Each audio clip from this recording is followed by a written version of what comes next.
Halo semua, pada video kali ini, topik yang kami bahas adalah neraca perdagangan internasional. Kelompok kami terdiri dari Adelia Alexandra dan Angelina Laverna kelas 12 IPA 2. Nah, pertama, apa itu perdagangan internasional?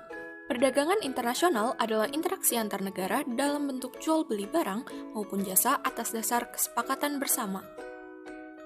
Salah satu tujuan dari perdagangan internasional adalah untuk meningkatkan GDP atau Gross Domestic Product atau total nilai produksi barang dan jasa di dalam suatu negara dalam satu tahun.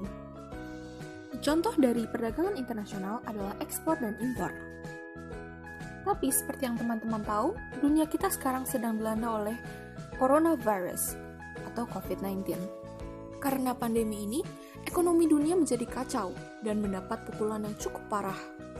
Menurut perkiraan WTO, perdagangan dunia akan menurun sebesar 13-32% tahun ini. Sedangkan pertumbuhan ekonomi, contohnya pada negara Jerman, menurun sebesar 7% dan US menurun sebesar 5,9%. Sedangkan negara seperti Cina diperkirakan bertumbuh sekitar 1,2% dan India sekitar 1,9%. Bukti lain dari penurunan perdagangan internasional ini adalah estimasi terbaru OECD yaitu pada tanggal 10 Juni yang menunjukkan bahwa GDP global turun hampir 13%. Nah, lalu mengapa hal ini bisa terjadi? Pertama, ketersediaan kargo yang terbatas dan waktu pengiriman yang meningkat. Dapat dilihat dari grafik OECD bahwa pengiriman barang dan kargo yang tersedia menurun jauh saat 2020. Yang kedua adalah menurunnya ekspor dan impor. Dari bulan Januari sampai Mei, total impor di Indonesia menurun sebesar 15,55% dan ekspor menurun sebesar 5,96%. Yang ketiga, lockdown mengurangi jumlah tenaga kerja yang seharusnya membantu dalam penerimaan dan pengiriman barang di pelabuhan. Keterbatasan lain juga terjadi karena protokol kesehatan dan keselamatan untuk memastikan produk yang dikirim atau diterima aman dan sehat untuk masyarakat. Sekarang, mari kita membahas mengenai neraca perdagangan dalam lingkup dunia, tiap benua, dan Indonesia. Kami akan membandingkan keadaan sebelum dan selama pandemi coronavirus. Neraca perdagangan adalah perbedaan antara nilai ekspor dan impor suatu negara pada periode tertentu. Hal ini diukur menggunakan mata uang yang berlaku. Neraca perdagangan dibagi menjadi dua, yaitu neraca positif dan neraca negatif. Neraca positif terjadi jika negara mengalami surplus perdagangan, jika nilai ekspor lebih tinggi daripada nilai impor. Sedangkan neraca negatif terjadi jika negara mengalami defisit perdagangan, yaitu jika nilai ekspor lebih rendah daripada nilai impor. Dunia. Kami mengambil sampel acak dari beberapa negara di dunia, dan terlihat pada tabel, terdapat negara yang masih mengalami peningkatan neraca perdagangan walaupun sedang dilanda pandemi coronavirus. Negara-negara tersebut adalah Kirgistan, Laos, Meksiko, Mongolia, dan Rusia. Akan tetapi, banyak juga negara yang masih mengalami penurunan neraca perdagangan, seperti Angola, India, Israel, Kazakhstan, dan Tajikistan. Benua. Kami akan membahas mengenai lingkup tiap-tiap benua. Yang pertama, benua Eropa. Terlihat, Austria dan Rumania mengalami penurunan neraca perdagangan selama coronavirus. Tetapi, tidak dengan Belgia, Estonia, Jerman, dan Italia. Mereka mengalami peningkatan neraca perdagangan. Walaupun bisa dilihat pada tabel, Estonia tetap mengalami defisit perdagangan dari sebelum corona sampai saat ini. Kita berpindah ke Amerika. Argentina dan Kanada mengalami penurunan neraca perdagangan. Sedangkan Brasil, Haiti, Meksiko, dan Amerika Serikat berhasil mengalami peningkatan neraca perdagangan. Di Asia, Afghanistan, Palestina, Taiwan, dan Thailand mengalami peningkatan neraca. Tetapi, hal ini tidak terjadi di Lebanon dan Maladewa. Mereka harus mengalami penurunan neraca selama pandemi ini.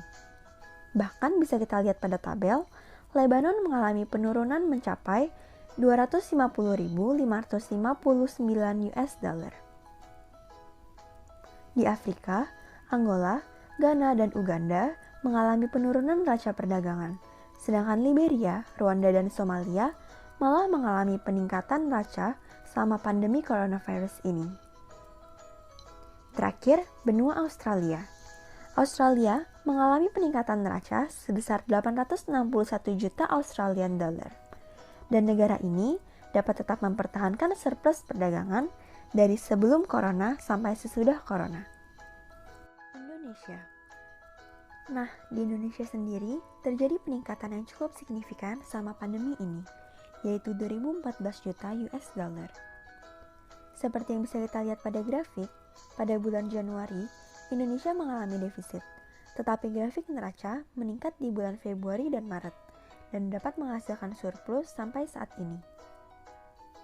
Sekarang, mari kita membahas mengenai sumber devisa Indonesia. Selama masa pandemi ini, BPS atau Badan Pusat Statistik mencatat ekspor Juni 2020 mengalami peningkatan 15,09% dari Mei 2020. Peningkatan ekspor Juni 2020 disumbang oleh peningkatan ekspor migas 3,8% dan non-migas 15,73%. Meski naik dari bulan Mei, tetapi ekspor migas tetap turun 18,52% dari tahun lalu. Hal ini disebabkan penurunan nilai ekspor minyak mentah, hasil minyak bumi, dan juga gas. Peningkatan ekspor non-migas disumbang oleh ekspor pertanian yang meningkat 18,99% dari Mei 2020 dan meningkat 34,36% dibanding Juni 2019. Ekspor ini terdiri dari komoditas kopi, tanaman obat aromatik, dan juga biji kakao. Selanjutnya, industri pengolahan tumbuh 15,96% dari bulan Mei 2020 dan juga meningkat 7,09% dari Juni 2019.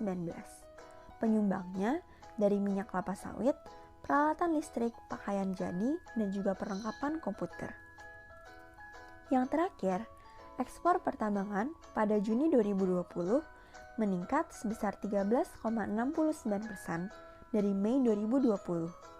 Meski angka ini masih turun 19,07% dari Juni 2018.